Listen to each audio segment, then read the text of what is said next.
Hello, and welcome to the Decent Ideas podcast, where decent needn't necessarily mean polite in an indecent time, nor should it mean perfect, for obvious reasons. What it must mean is fitting and suitable to that time. I'm Terence. So, we've talked about climate change before on the podcast in terms of strategy for how to make policy when the political conversation has stagnated.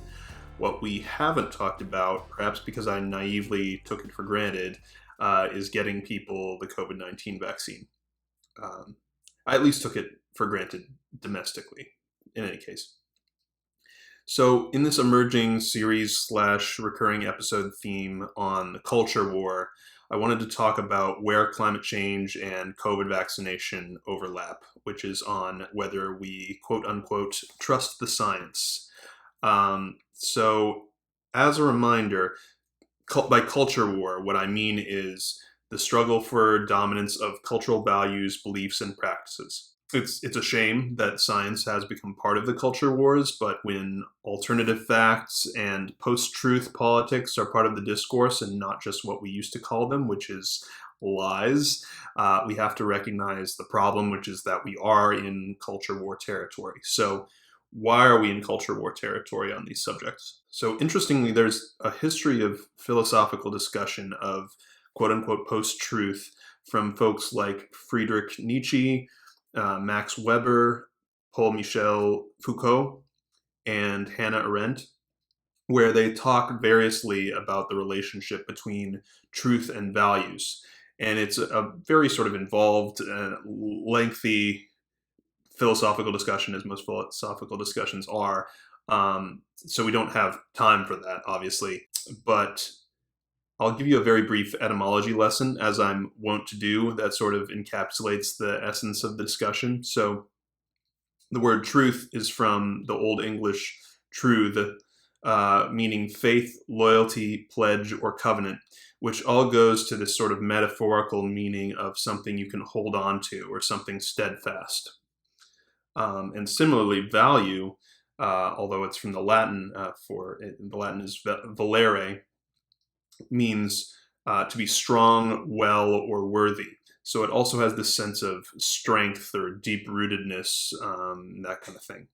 So it all gets to this idea that mentally, we as humans have difficulty distinguishing between truths and values, which we might compare and contrast with empirical data or experience, which is to say things that you have personally observed or tried, or things reported on to you that others have tried. And truth also shares an etymological history with trust, which is not a coincidence. Who you trust matters in determining what you see as truth. So we're in culture war territory because people have trouble distinguishing between truth and values. And because we don't always trust empirical data or experience depending on the source, which we perceive as being vulnerable to manipulation or political expediency. And obviously there's a whole social media issue with regard to access to, ample access, I should say, to disinformation and that sort of thing. So, and often, by the way, this kind of trouble distinguishing between truth and values and trouble trusting empirical data or experience often goes to a racist or classist place very quickly, which further inflames the problem. But I don't even think that warrants our time today, so we'll leave that where it is. Another thing that inflames the problem is the complexity of the particular sciences involved. So we're talking about climate science, which is rooted in physics and chemistry, and biomedical science, which is rooted in biology and pharmacology, among others. So the fact is that people have trouble believing some relatively simple and established science, like that the Earth is round. But when you get to more complicated science that is based in systems, interactions within systems, and interactions between systems, it becomes hard for people to pick it all apart. For my own case, I find I have to refresh my knowledge on climate change about once a year, or it really just disappears from my head. So anyway, because of the complexity of the science, and because many are politically primed to be skeptical of things that some simply recognize as truth or trust to those who do recognize it as such, we're at this impasse. So that's the kind of public outside of government problem. But we've also got an inside government problem too. It didn't start with Trump, but history suggests we in the US have always taken what I'll call it could be worse, it could be better approach to health and the environment. With both the environment and health, this leads to considerations about how doing more for health and the environment might mean doing less for the economy. And here, of course, I'm talking about the environment and health as constituting clean air, clean water, clean soil, clean food, and clean or healthy bodies, which is to say, minimizing or neutralizing pollutants and otherwise doing the right thing by the planet and your body. In practice, what we do amounts to solving some, but not enough of the problem to protect everyone and every body. So give me an opportunity here to elaborate. So with climate change, our solutions are always partial if we present solutions at all. Democratic Party politicians are presenting a new budget that will move things more quickly along than the previous administration, but not in a way that complies with the new findings of the Intergovernmental Panel on Climate Change, or IPCC, about runaway warming of the globe.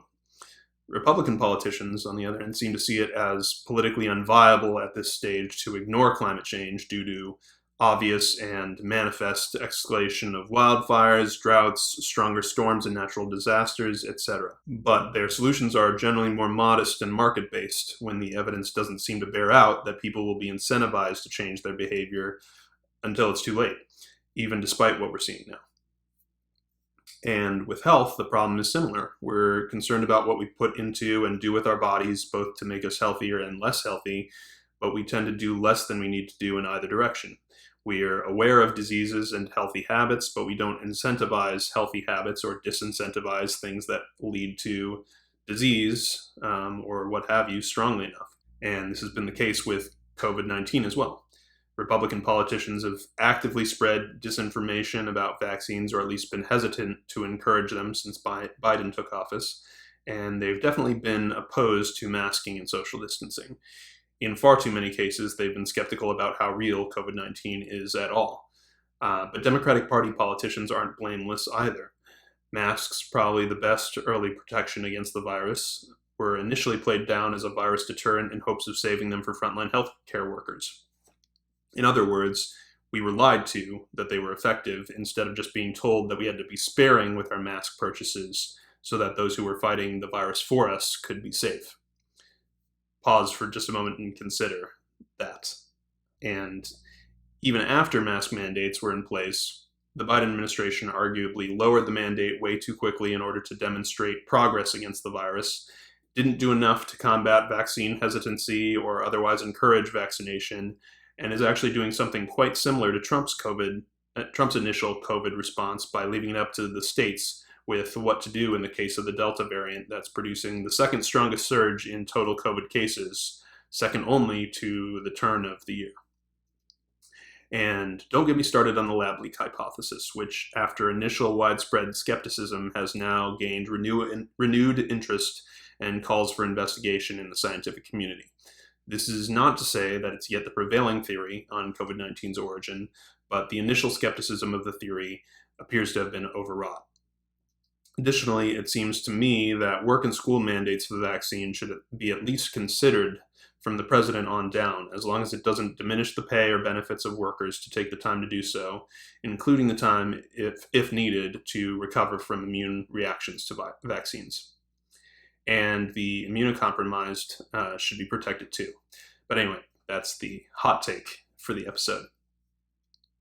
So as I did with the last episode in this series / recurring theme about the culture war, the question now becomes, how do we take it out of the culture war? How do we take these issues out of the culture war and ground them in a way that makes them more widely accessible? So I'll humbly offer a couple, right? So the biggest one is just to, as I spoke about with the last episode in the series, to focus on the economic and personal impact.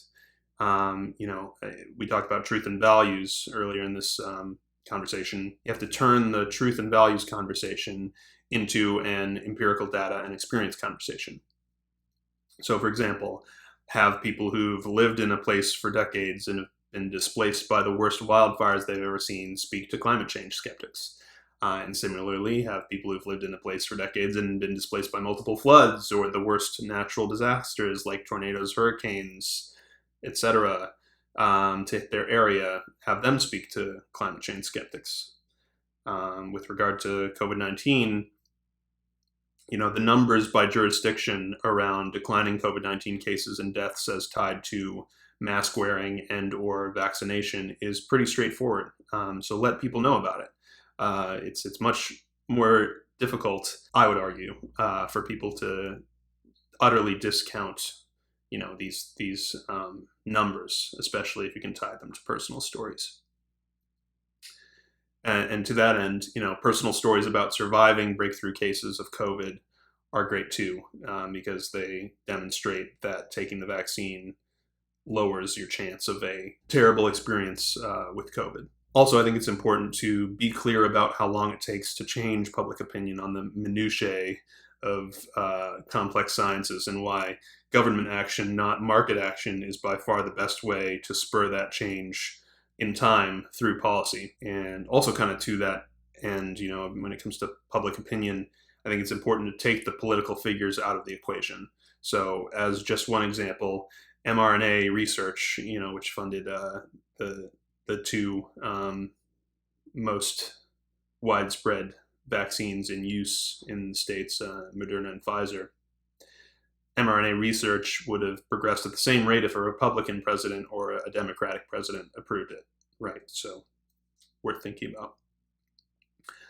I think it's also important to talk about the long-term economic impacts that health and climate research and industries could do for us, right? So, for example, imagine the internal combustion engine times however many kinds of engines we can create for renewable energy sources, and the battery times however many kinds of batteries we can create to store renewable energy. Similarly, for health issues, imagine the level of market innovation required to stop a worse pandemic causing disease than COVID-19. We have to consider that, right? This in addition to the new technologies that we haven't even thought up yet to address these crises.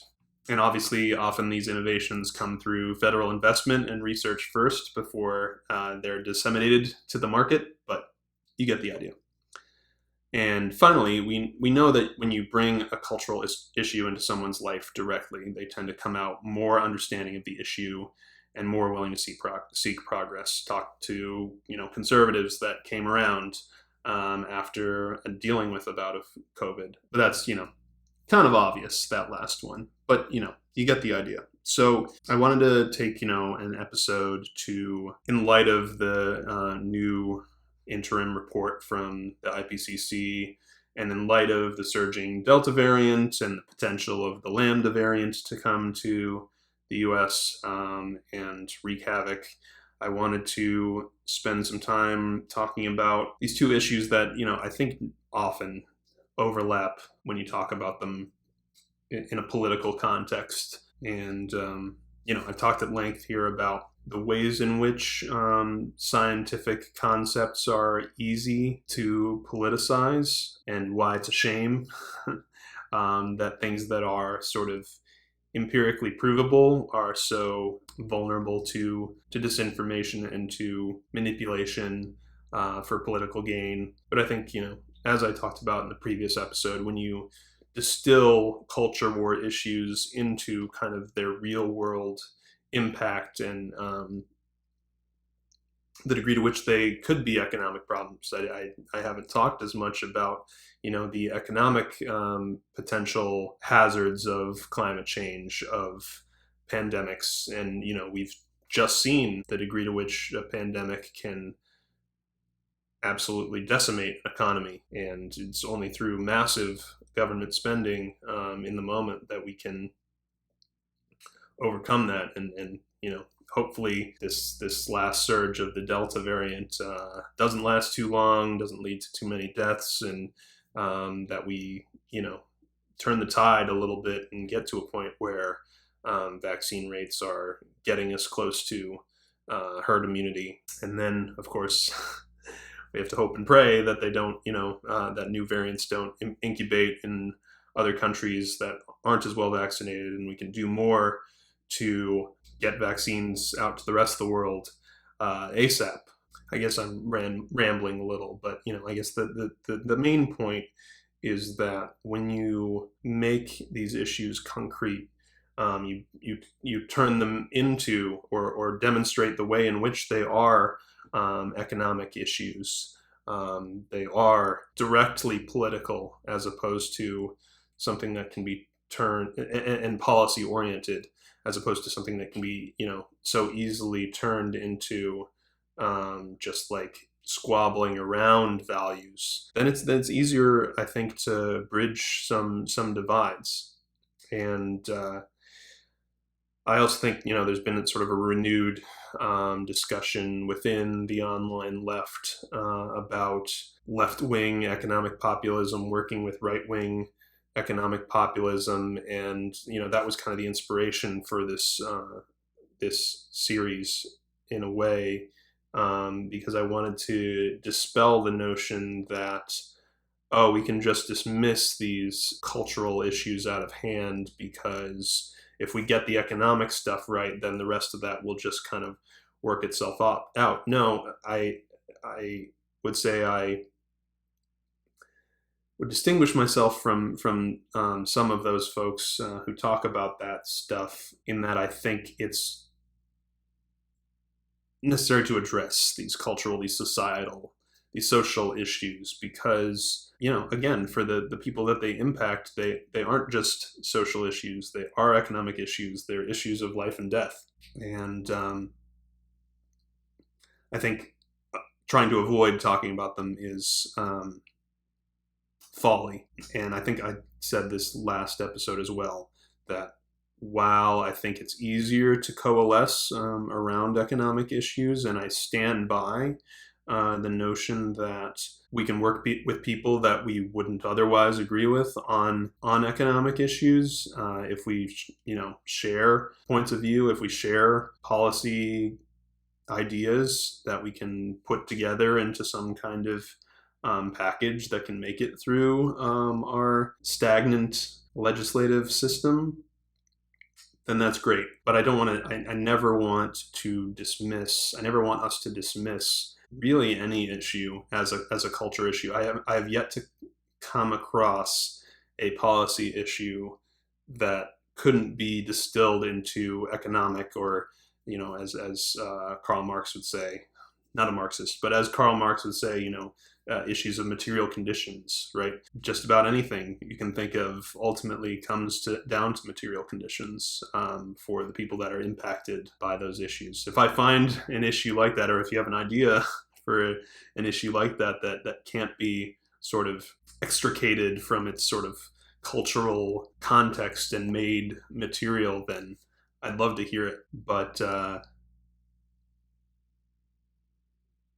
obviously this report from the IPCC was pretty moving, in the sense that it shows that we're seeing the impacts now, and doesn't show any sign of slowing. And so it's important to get people on board as quickly as possible. And obviously I've spoken at length throughout all the episodes of this podcast about my ideology and my big ideas, my big decent ideas, like decentralizing the U.S., because I recognize the degree to which there are some ideas that we can't get everybody to extricate themselves from the cultural context. So we need to go forth with big ideas like that, because we won't be able to win over everybody, right? That's just the nature of politics. That's just the nature of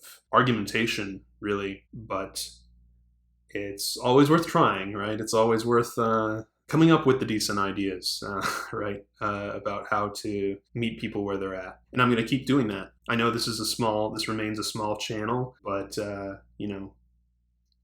it gives me a space to kind of cultivate my ideas in front of an asynchronous audience, but an audience nonetheless, and helps me hone my ideas and turn them into something more real, more concrete. And like I said, or like I have been teasing, there is some big news coming that will bring this even more, this work that I'm doing, or this the way that I think more into the real world, if you will, and out of the world of social media and podcasts and YouTube videos. But that'll be something you'll have to look forward to. So thanks for hearing me out on this second foray into the culture war. And I think I mentioned that, I find myself disagreeing a bit with some of the economic populist positions, like those of Kyle Kulinski, Cenk Uygur, Crystal Ball, Vosh, who I would probably, I coined a term. My term is right exclusionary economic populist, to which Vosh has kind of demonstrated himself to be. But hopefully that'll be taken as a joke, as a tongue-in-cheek term. But anyway, it's important for me to distinguish myself on this idea because, I know any number of people that are directly impacted. And while a rising tide lifts all boats, as the expression goes, there are issues in this world where the rising tide might leave somebody grounded somewhere else, to try and extend the metaphor further. And so while I respect all these folks that I've mentioned, I thought it was important to kind of draw a line in the sand a little bit, and I hope to continue to kind of demonstrate that, and hopefully there's room for common ground with these people. I'm a big fan of the idea of a broad left. I think we need as many of these folks talking and engaging and finding common ground as possible if the left is ever going to gain any real institutional power, whether you're Jimmy Dore or Cenk Uygur. And so anyway, I think I'll leave it at that for the day. So as I like to say, I'm available to chat on Twitter at DecentFedPROJ, or we'd love it if you hit the like button and engage in the comments if you're watching on YouTube. For those who don't know, depending on how you're taking this in, you can subscribe to the podcast on YouTube by searching Decent Federalism Project, and on most audio podcast platforms by searching Decent Ideas Podcast. We'd also be deeply honored if you shared this podcast with a friend on social media. And next time, we'll discuss a new and hopefully timely issue that deserves a new set of eyes. As always, I'll keep you guessing on what's coming next. Until then, as always, be decent to one another, and I hope you fare well, and thanks so much for listening.